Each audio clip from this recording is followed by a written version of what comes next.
Welcome to Becca's Bold Blurbs, quick and radical perspectives on living sober by getting the nonsense out of your noggin so you can get on with living this one wonderful life you've been given. Let's get to it.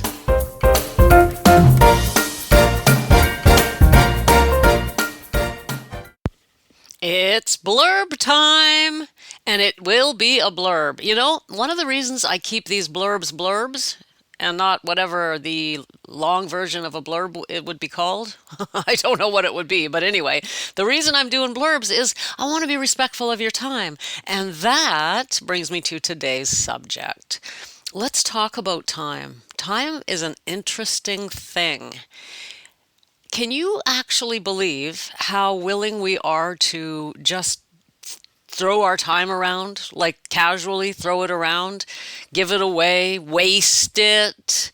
Do you have a budget system for your time? Do you think much about how you use your time? You know, once you get to a certain age, for me it was around 50, you really start realizing how precious time is. Of course, you hear that, right? But, you know, it's one of those things you hear, but you don't think much about. In fact, for most of my life, I gave more value on money than time, and I can tell you right now that that is reversed 180 degrees now. I would much rather lose money than time. I'd rather not lose either, to be honest. But time, I mean, you know, it's pretty precious. I have a quote here for you I want to share. This is from Napoleon Hill. It is, quote, "The wasteful manner in which we use our time should perhaps head the entire list of subjects in connection with which most people drift. It must be obvious that time is one of the most precious things anyone has available, because not a single second of it can be replaced, called back, or substituted once it has fled. Each individual has only a limited amount of time. The drifter wastes time as if it were something to be endured, instead of a priceless asset to be used wisely.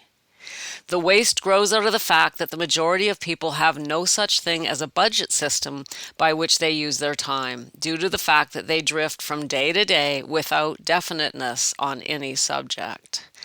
Wasted time is one of the greatest sins human beings commit against themselves." Wow. So if we start thinking about this, you know, that's Napoleon Hill. It's old school. I get it, but I'm really not sure that it's any different today than it was 100 years ago. Okay, probably more like 80 years ago. I was also reading some Earl Nightingale, also old school, but he was also talking about time.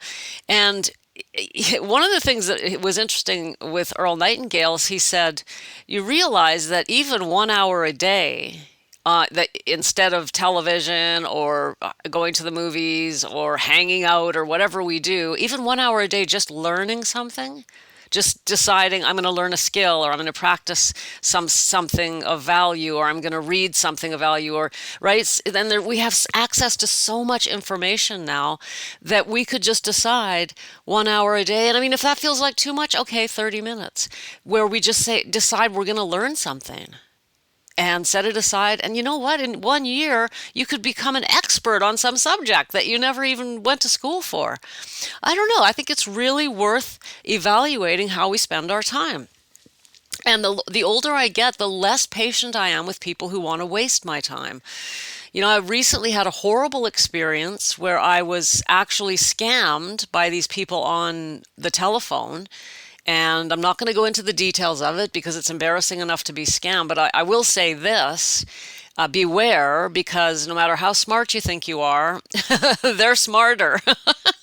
Be careful. But you know, once it was all over, of course I was upset, but I was more upset about the amount of my time that was wasted. I had other things to do, and they had me on the phone. They had me running over here, running over there, and also worrying. They had me worrying because I thought that my identity had been stolen, like this whole thing. And they just used up my precious time. Took away, you know, a few days out of my life. Not, I wasn't with them all day, but like I was worried for days, and it took, you know what I mean? It was like completely impossible for me to get that time back. Not to mention the upset and, you know, the worry for those who love me. So people who are willing to waste our time, I think that we need to either talk to them. I mean, not that I could talk to the scammers, they're gone. I need to be more careful, right? But I'm talking about people in our lives. We all know the type of people we have in our lives who just sort of drift along. That's what Napoleon Hill calls them, drifters. By drifters, I did a show, a blurb on drifting, I don't know, a couple months ago or something. But if we're not, intentional about our time and our lives, we're drifting, according to Hill, right? And who wants to drift? Now, even if you have the job, the career that you love, even if your life is, you like the way your life is, it'd be worthwhile to doing an inventory of how you spend your time. How much time, how much screen time. So many of us go to work these days and we spend our 8 hours a day or 7 or whatever it is in front of a screen doing work for our jobs. Then we come home and what do? We sit down in front of another screen until we go to bed. I don't know. There must be more to life, right?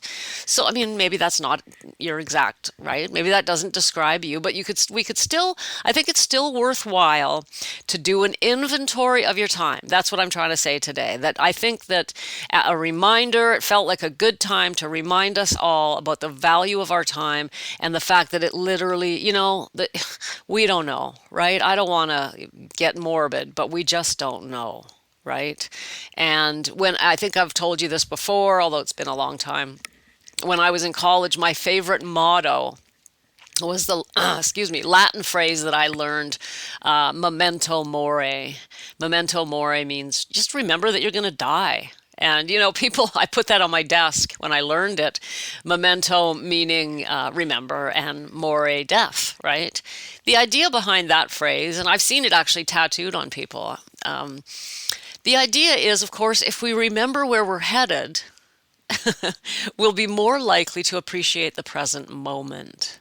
So it's not, buying into that motto is nothing to do with focusing on death or being morbid. It has everything to do with living each moment as fully as possible and budgeting one's time, having a system, deciding, I'm going to take 1 hour of my day or 1 hour of my week and do something constructive, do something that helps me to grow or learn or do something to help someone else. And why not? I mean, we have it. It's ours to use the way we want. Of course, we have to make a living. Of course, we have to sleep, we have to clean and feed and exercise the body, but we do have free time. And that free time is ours to do with whatever we please. And I would suggest that it's worth looking at the time that we have that is not being taken up by responsibilities and ask ourselves what we're doing with that time. Are we using it to grow? All last week we talked about growth, right? We talked about the fact that we really need to be growing spiritually in order to, first of all, to stay sober, really important, but also to be happy. Right? If we're overcoming our shortcomings and we're looking at ourselves honestly and openly with some humility, then I think a part of that growth would be an inventory of our time.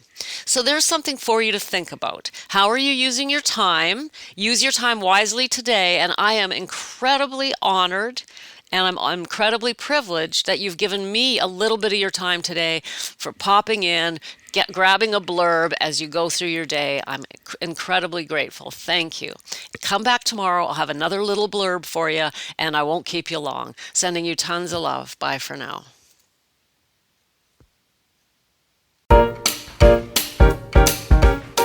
Thanks for popping in. Be sure to come back tomorrow so we can keep your head on straight. Sending you buckets of love.